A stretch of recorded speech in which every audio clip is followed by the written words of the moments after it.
আমার রান্না পারফেক্ট না, তবু আজকে একটা নতুন রান্না করছি। জানি না এই রান্নাটা শেষ পর্যন্ত টিকবে নাকি নষ্ট হবে, দেখা যাক। তো নমস্কার সবাইকে, আমি রাধা। আমার নতুন একটি মিনি ব্লগে তোমাদের সবাইকে অনেক অনেক স্বাগত। আজকে সকাল থেকেই বুঝতে পারছিলাম না কি রান্না করব। রোজ রোজ নতুন কিছু ভাবাটাও সত্যি অনেক কঠিন। এর মাঝে বর বাজারে গেল, কিছুক্ষণ পর ফোন করে বলল, শোনো চিংড়ি মাছ আনবো?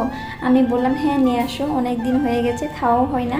সত্যি বলতে কি এই ছোট ছোট কথাগুলো আমার অনেক ভালো লাগে। বড় কিছু না, শুধু মানুষটা বাজারে গিয়ে আমার পছন্দের কিছু মনে করে ফোন করেছে, এটাই আলাদা একটা শান্তি। তারপর বর বাজার থেকে চলে আসলো। চলো তাহলে এখন রান্নাটা শুরু করি। মাছটা কেটে নিয়ে এসেছিল ঠিকই, কিন্তু চিংড়ি মাছের উপরের খোসাটা ছাড়াতে হবে কিনা আমি কিছুই বুঝতে পারছিলাম না। কারণ সত্যি বলতে আমি আজকেই প্রথমবার চিংড়ি মাছ রান্না করব।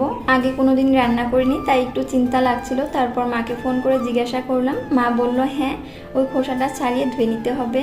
মায়েরা আসলে সবসময় ভরসার জায়গা। যখন কিছু বুঝতে পারি না তখন সবার আগে মায়ের কথাই মনে পড়ে। তারপর মাছের খোসাটা ছাড়িয়ে ভালো করে ধুয়ে নিলাম। প্রথমবার রান্না করছি বলে সব কিছু একটু দেখে দেখে করছিলাম। তারপর হলুদ লঙ্কা নুন দিয়ে ভালো করে মেখে নিলাম। তারপর কড়াইতে তেল গরম করে আস্তে আস্তে মাছ ভাজা শুরু করে দিলাম। তোমরা হয়তো ভাবছো আমি কেন কুকারটা ধরে রাখছি। ধরে রাখার কারণ একটাই, কারণ আমার কুকারটা একটু নষ্ট হয়ে গেছে, তো সব গ্যাস উপর দিয়ে বেরিয়ে যায়। যদি একটু সময় ধরে রাখি তারপর আর উপর দিয়ে বেরিয়ে যায় না, একটু পর সিটি দিয়ে দেয়। আমার রান্না কেমন হয় সেটা আমি জানি না, কিন্তু একটা জিনিস জানি, আমি যেটাই রান্না করি না কেন অনেক ভালোবাসা দিয়ে রান্না করি। হয়তো আমি সবকিছু একদম পারফেক্ট বানাতে পারি না, তবু মন থেকে চেষ্টা করি যেন খাবারটা ভালো হয়। কারণ আমার কাছে রান্না শুধু পেট ভরানোর জন্য না, রান্নার মধ্যে অনেকটা যত্ন, ভালোবাসা আর নিজের মানুষদের খুশি দেখার ইচ্ছে মিশে থাকে। আর প্রিয় মানুষটা তৃপ্তি করে খেলে তখন মনে হয় আমার রান্নাটাও সফল। চিংড়ি মাছ ভাজা হতেই এত সুন্দর গন্ধ বের হচ্ছিল যে গন্ধ পেয়ে পর রান্নাঘরে চলে এলো। একবার ভাজা চিংড়ি খেয়ে গেল, তারপর আবার চলে এসেছে। তাই আমি বলছিলাম, তোমার না আবার চিংড়ি এত একটা ভালো লাগে না? এখন দেখি মন ভরে খাচ্ছ। ও তখন শুধু হেসে বলল, আজকে তো অনেক ভালোই লাগছে। সত্যি বলতে নিজের হাতে রান্না করা খাবার কেউ এভাবে মজা করে খেলে আলাদা একটা শান্তি লাগে। সংসারের এই ছোট ছোট মুহূর্তগুলো আসলে দিনের শেষে সবচেয়ে বেশি ভালো লাগা হয়ে থাকে।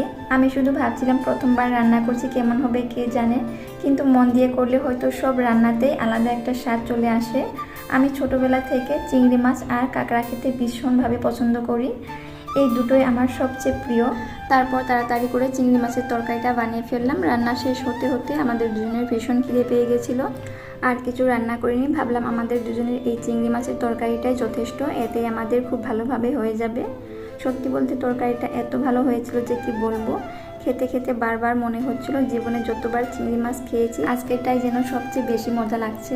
তো আজকের ভিডিওটা এখানে শেষ করছি, দেখা হচ্ছে নেক্সট ভিডিওতে। টাটা।